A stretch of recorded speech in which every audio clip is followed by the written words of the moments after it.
Your profit margins are unacceptable, and I can see at least 3 areas for immediate cost reduction, the guy in the expensive suit said, tapping his tablet. Starting with employee compensation. I'm sitting there across from Carl Donovan, the new regional manager from VetCorp Solutions, listening to him explain how my 24 years at Prairie View Animal Clinic is now worth exactly 65% of what I've been making. Nothing personal, Dr. Patterson. Just business efficiency. My name is Matthew Patterson. I'm 51 years old, and I've been taking care of the animals around Billings, Montana since I got out of the Navy back in 2000. What started as a job at a small family clinic after my service turned into something I built my life around. I was the one who helped this place grow from a 2-room operation to the busiest vet clinic in 3 counties. When would these changes take effect? I asked, keeping my voice steady even though my heart was pounding. Next pay period, Carl answered, already looking back at his screen. We'll need your decision by Friday. When old Dr. Hoffman decided to retire and sell the practice last month, we'd all been nervous. But he promised us VetCorp understood what we'd built here. They respect our values, he'd said at the farewell dinner. Now, 3 weeks after the sale closed, I'm facing a choice between a 35% pay cut or walking away from the place that's been my second home. Here's the thing, this wasn't just about my salary. My wife Sarah finished her cancer treatments 2 years ago, and we're still chipping away at those medical bills. Our son Tommy starts his sophomore year next fall, and we've been saving every penny for his tuition at Montana State. The mortgage on our house has 3 years left, and we've been counting down the months until we own it free and clear. Plus, there's something these corporate types don't get. In the Navy, we had a saying, ship, shipmate, self. You take care of the mission first, your people second, yourself last. I've been living by that code for 30 years, and now some MBA from Chicago is telling me it's bad for business. I appreciate the transparency, I said, standing up.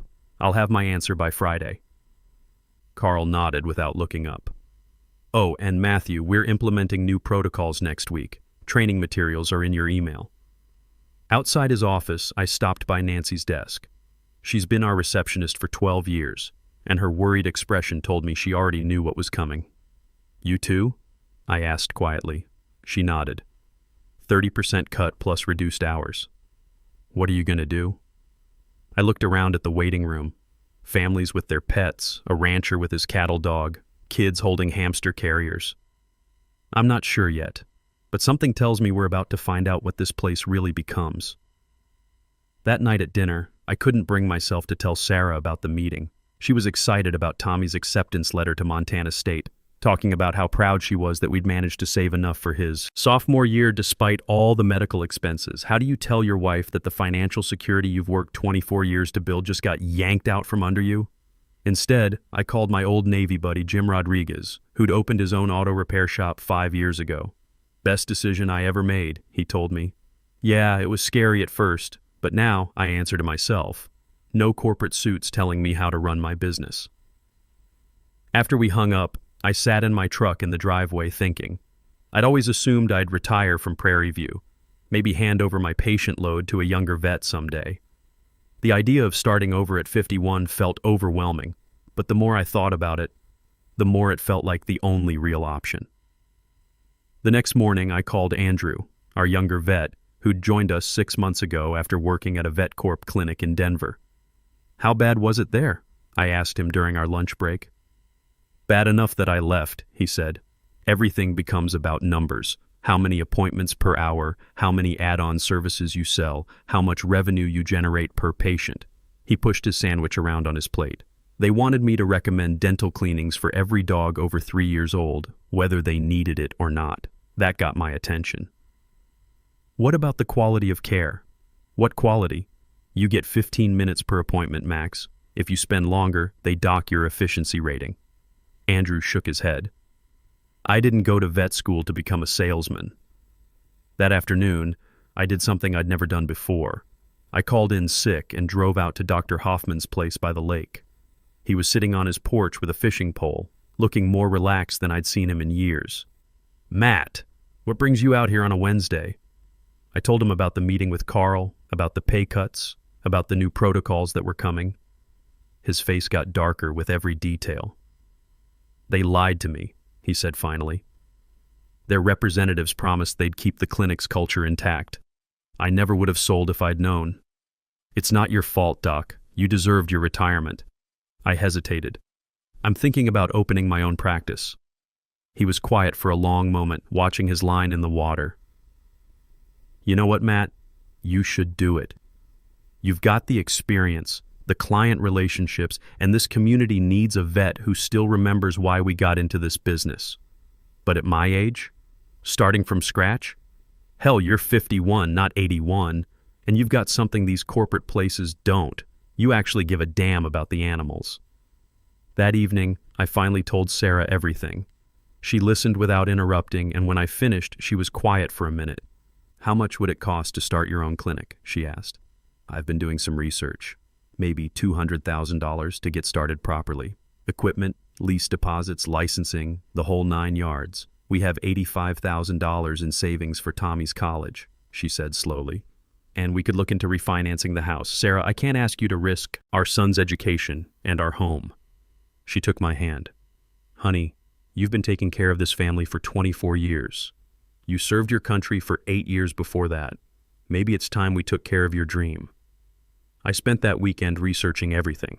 SBA loans, equipment financing, commercial real estate. Turns out my military service qualified me for some veteran business programs I didn't even know existed.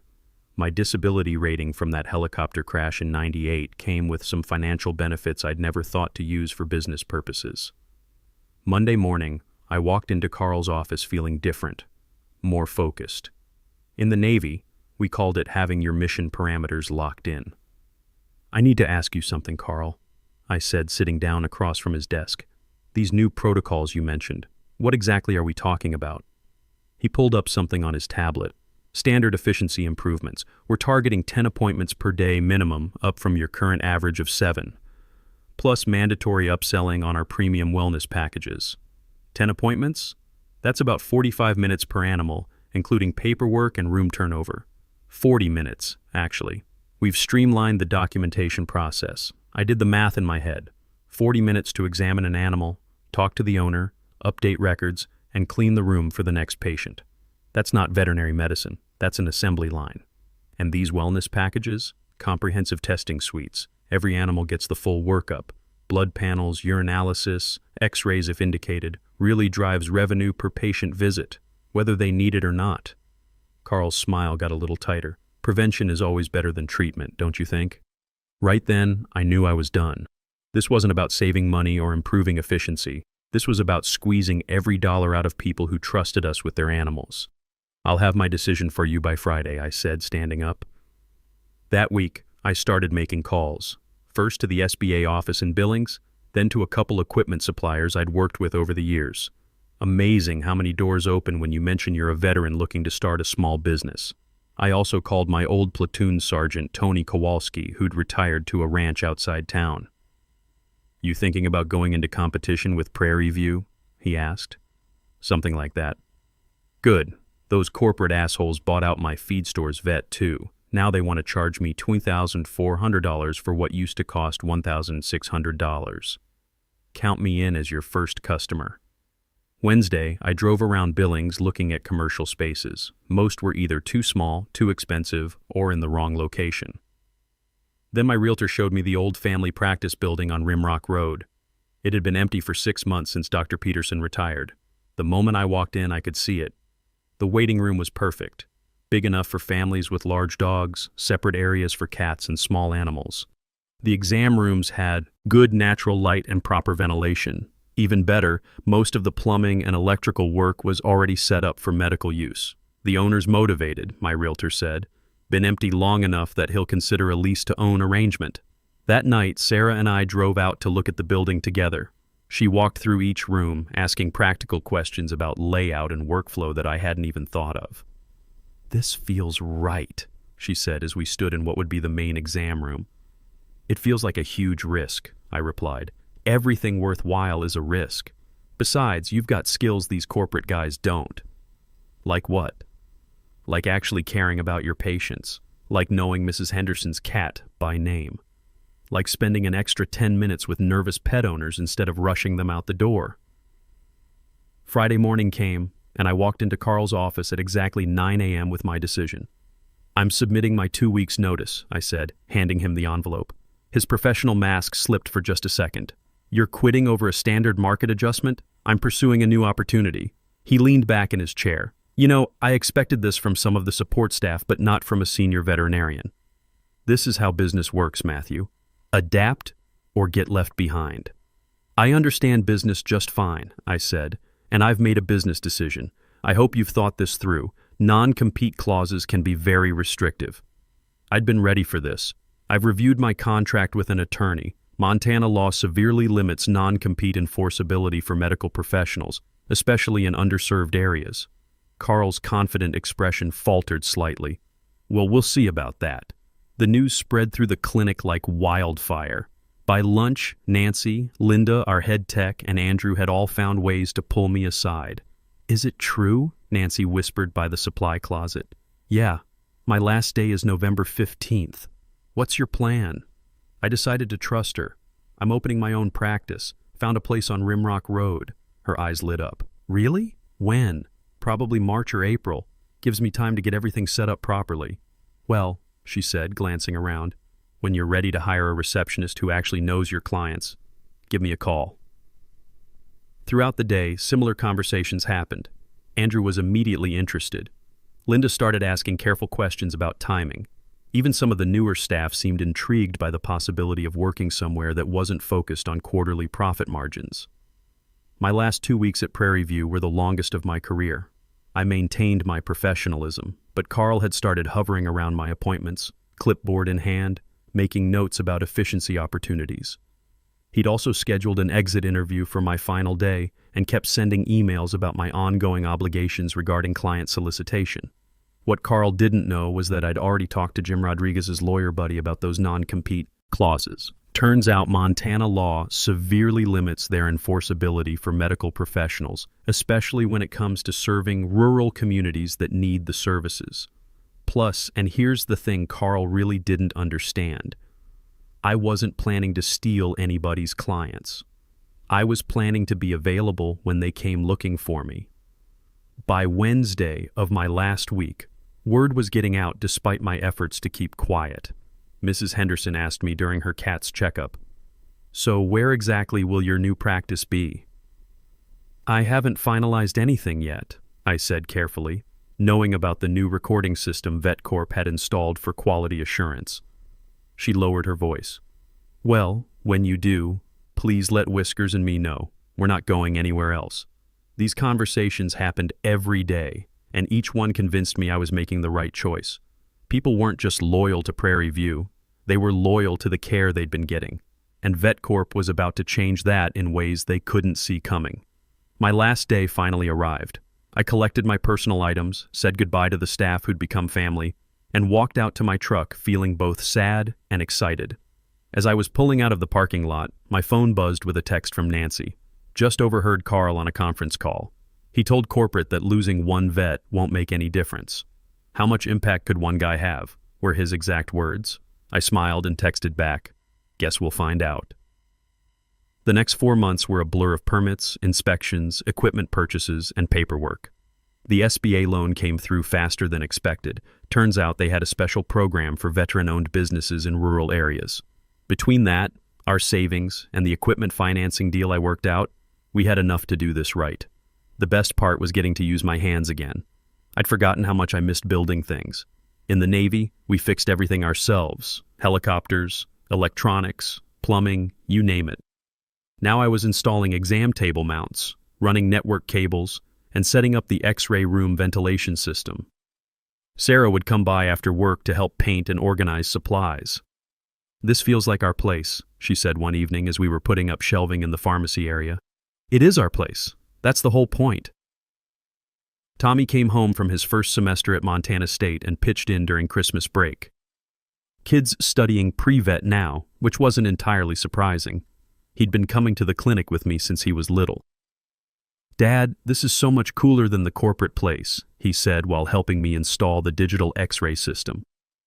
"It actually feels like a place where animals matter." Andrew gave his notice at Prairie View right after New Year's. Linda followed 2 weeks later when VetCorp cut her hours again. Nancy submitted her resignation the day we got our state licensing approved. Figured I might as well make it official, she said when she called. When do we open?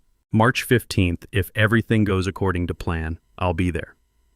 February was crunch time, final inspections, staff training on our new computer system, and about 100 small details that nobody warns you about when you're planning to open a veterinary clinic.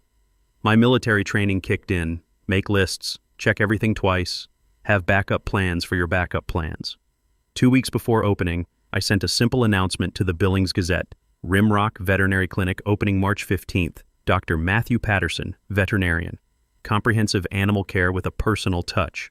That was it. No fancy marketing, no grand opening specials, just letting people know we existed. The response surprised me.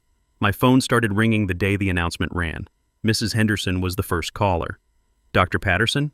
I saw the notice in the paper. Can I schedule Whiskers for his annual checkup? Sure thing, Mrs. Henderson. We'll be taking appointments starting March 15th. Perfect. And Dr. Patterson? Thank you for everything. By the end of that week, we had 25 appointments scheduled for our first month. Word was spreading through the ranching community, the veteran networks, even the feed stores around town. Tony Kowalski called to book his cattle for spring vaccinations. About damn time, he said. You know what Prairie View wanted to charge me for 50 head? $20,400. What's your rate? $1,800 for the same service. Now that's what I call fair pricing. The night before we opened, I walked through the empty clinic one more time. Everything was ready. Exam rooms stocked, computers loaded with our patient management software, appointment books already filling up. Sarah found me standing in the main exam room, just looking around. Second thoughts? She asked. No, just thinking about how different everything feels compared to 5 months ago. Good different or scary different? Both. But mostly good. She squeezed my hand. You ready for this? Ready as I'll ever be. March 15th arrived with a mix of excitement and nerves I hadn't felt since my first deployment. Our first day was supposed to be a soft opening, maybe 6 or 7 appointments to test our systems before ramping up to full capacity. At 7:30 a.m., 30 minutes before we officially opened, I looked out the front window and couldn't believe what I saw. There was a line of trucks and cars stretching across our parking lot. Did you call all these people? Andrew asked, staring at the crowd.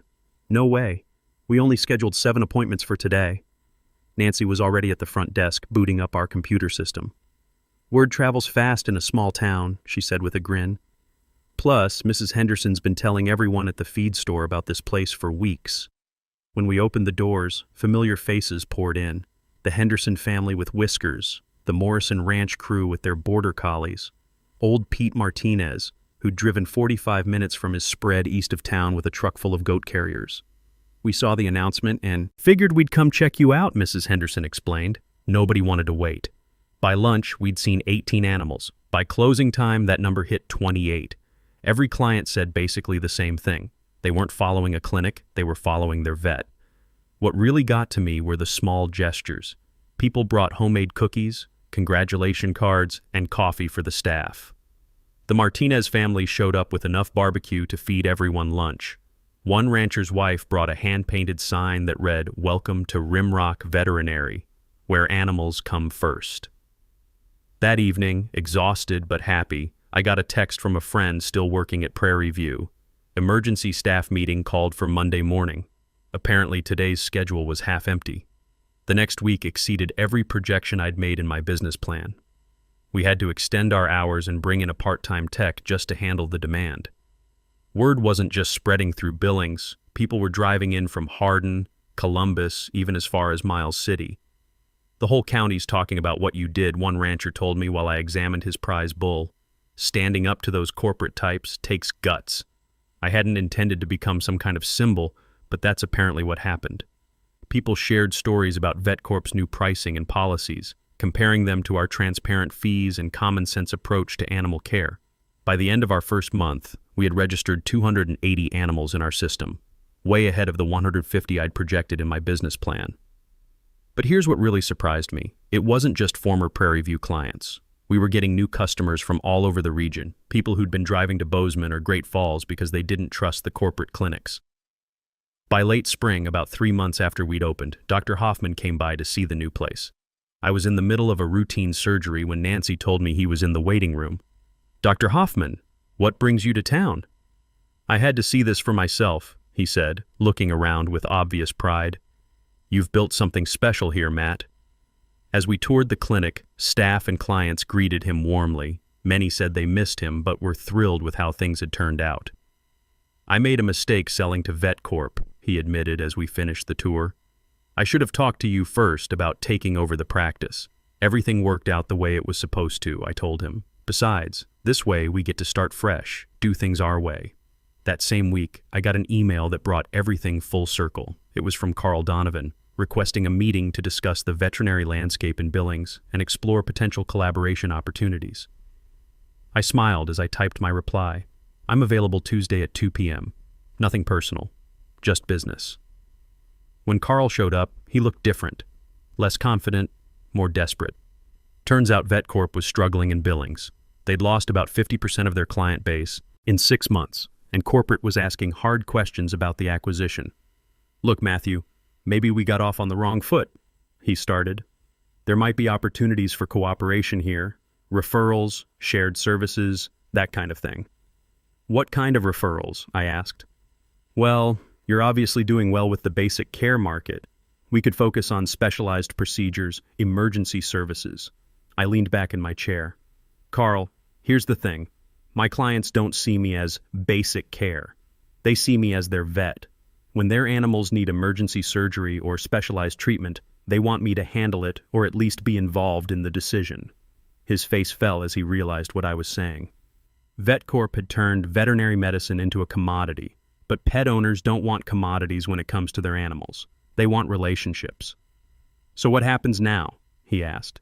"Now you figure out how to run a business that actually serves its community instead of just extracting profit from it." Carl left without another word. Looking around at the thriving practice we'd built, filled with wagging tails, grateful families, and the team I trusted, I realized something important. Sometimes the best revenge isn't just succeeding, it's creating the place you were always meant to build. Tommy starts his junior year at Montana State next month, still planning on vet school. Sarah's latest scans came back clear for the second year running. And every morning when I drive up to Rimrock Veterinary Clinic, I see that hand-painted sign, "Where animals come first." That's not just marketing, that's a promise. And unlike VetCorp, it's a promise we keep every single day.